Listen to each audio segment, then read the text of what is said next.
Hey guys, welcome to today's lesson. We're going to talk about business structuring. All right. So a lot of people will hold off on taking action because they don't know what type of business structure they need. So I'm going to keep this very generic, and this advice is in no way specific to anyone. I actually recommend that you find, no matter where you are in the world, there will be a free service that you can talk to. In Australia, there's the people like Legal Vision.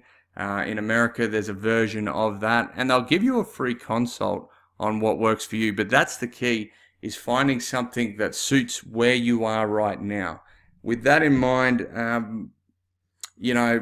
most places in the world have got similar types of business structures. They've just got different names. Okay, so we'll go through a few of them and we'll go from there. So the most simple thing you could do is set something up in your own name. In Australia, we call that a sole proprietor. I think in America it's something quite similar. England, very similar as well. And so the thing about trading in your own name is that you're liable. Okay, you carry the risk of being sued if something happens. All your personal assets are up for grabs. Basically, you like I said, you can be sued and everything else. Another structure you could go with is a partnership. So that's where you team up with someone. Again, very very open in terms of liability. This is all done in your and your partner's name, and you would share the profits, or you'd share the losses, you'd share the burdens with that partner.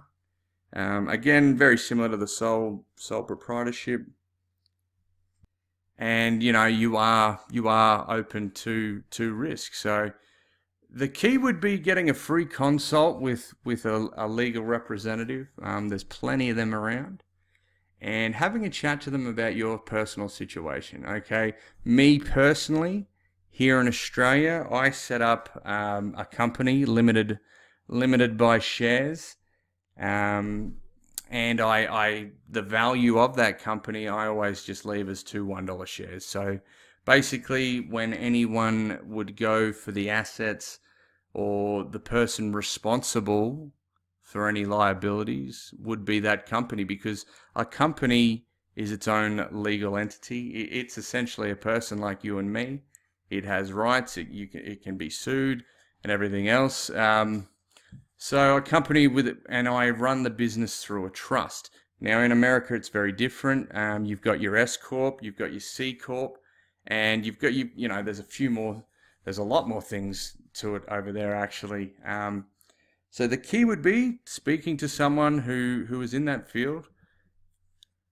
So quickly recapping, get some advice. I prefer that you paid a little bit of money to get the right advice.